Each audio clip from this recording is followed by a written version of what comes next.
Hello दोस्तों, आज हम मनोविज्ञान के संप्रदाय का पार्ट 4 करेंगे।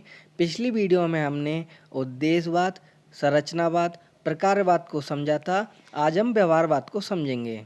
यदि आप इस चैनल को पहली बार देख रहे हो तो लाइक, शेयर और सब्सक्राइब कर दीजिए। चलिए समझते हैं व्यवहारवाद है क्या। अब व्यवहारवाद को समझने से पहले हमारे सामने एक क्वेश्चन उठेगा कि इसके जनक कौन है। जब हम जनक की बात करें तो सन 1913 में अमेरिका के हॉपकिंस विश्वविद्यालय में जेबी वॉटसन, जिनका पूरा नाम है जॉन ब्रॉड वॉटसन, ने व्यवहारवाद की नींव रखी। अब हमारे सामने एक क्वेश्चन ये उठेगा कि इनका संप्रदाय व्यवहारवाद के नाम से कैसे कहलाया जाने लगा। जब हम बात करें तो पिछली वीडियो में हमने विलियम वुंट और विलियम जेम्स के बारे में पढ़ा था। हम वहीं से स्टार्ट करते हैं। विलियम वुंट के द्वारा चेतना का अध्ययन किया गया था, परंतु उसके कार्यों पर बल नहीं दिया गया था, तो उनकी विधि अंतदर्शन विधि कहलाई जाने लगी। जब विलियम जेम्स ने देखा कि विलियम वुंट ने चेतना के कार्य पर बल नहीं दिया है, तो उन्होंने उसके कार्य पर बल दिया और उनका संप्रदाय प्रकारवाद के नाम से कहलाया जाने लगा। जब जेबी वॉटसन ने ये देखा दोनों संप्रदाय में चेतना अस्पष्ट है, बाहर से दिखाई देने वाली नहीं है, तो उन्होंने कहा कि हमें ऐसे व्यवहार का अध्ययन करना है जो बाहर से दिखाई देने वाला हो। इसलिए उनका संप्रदाय व्यवहारवाद के नाम से कहलाया जाने लगा। जब हम बात करें हैं जेबी वॉटसन के बारे में, तो उन्होंने एक शब्द दिया उद्दीपक। उद्दीपक का अर्थ उन्होंने व्यवहार से बताया। उन्होंने कहा व्यवहार हमेशा बाहरी वातावरण में होता है। जब हम वॉटसन के बारे में और बात पढ़ें तो वॉटसन ने अल्बर्ट नामक छोटे बच्चे का अध्ययन करके यह बताया कि शिशु में 3 संवेग होते हैं, क्रोध, भय और स्नेह। यही क्वेश्चन एग्जाम में बनता है कि वॉटसन ने शिशु में कितने संवेग बताए हैं, तो 3, क्रोध, भय एवं स्नेह। जब हम वॉटसन के बारे में और बातें पढ़ें तो वॉटसन एसओआर सिद्धांत के प्रस्तावक भी माने जाते हैं।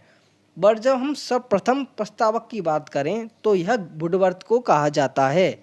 एसओआर सिद्धांत का अर्थ है, एस का अर्थ है स्टिमुलस, ओ का अर्थ है ऑर्गेनिज्म, आर का अर्थ है रिस्पॉन्स। हिंदी में समझें तो उद्दीपक, प्राणी, अनुक्रिया या प्रतिक्रिया। जब हम और बात पढ़ें जेबी वॉटसन के बारे में तो उन्होंने बारंबारता एवं प्रतिवेदन का नियम दिया था।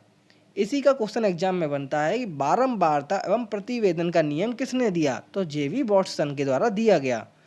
अब जब जेबी वॉटसन ने व्यवहार का अध्ययन किया, उन्होंने कहा कि हमें ऐसे व्यवहार का अध्ययन करना है जो बाहर से दिखाई देने वाला हो, तो उन्हीं के नाम पे एक पुस्तक का नाम पड़ा बिहेवियरिज्म। यही पुस्तक एग्जाम में पूछी जाती है कि बिहेवियरिज्म नामक प्रसिद्ध पुस्तक किसके द्वारा लिखी गई है, तो इसका जो आंसर हो जाएगा हमारा जेबी वॉटसन। और एक कथन आता है जेबी वॉटसन का जो एग्जाम में अक्सर पूछा जाता है कि मनोविज्ञान व्यवहार का विशुद्ध विज्ञान है, ये किसने कहा है, तो हम इसका आंसर बताएंगे जेबी वॉटसन ने कहा है। अब हम और बात पढ़ें जेबी वॉटसन के बारे में। जब हमने देखा कि विलियम वुंट के द्वारा चेतना का अध्ययन किया गया, उसके कार्य पर बल नहीं दिया गया, तो उनकी विधि अंतदर्शन विधि कहलाई गई। और जब वॉटसन के द्वारा व्यवहार का अध्ययन बाहर से दिखाई देने वाला था, तो उनकी विधि बाह्य दर्शन विधि के नाम से कहलाई जाने लगी।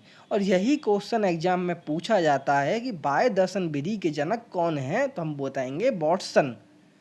जब हम अंतिम बात करें जेबी वॉटसन के बारे में, हमने देखा कि वॉटसन ने व्यवहार का अध्ययन किया है, तो आज जो मनोविज्ञान है व्यवहार के विज्ञान के नाम से जाना जाता है, और ये देन वॉटसन की है।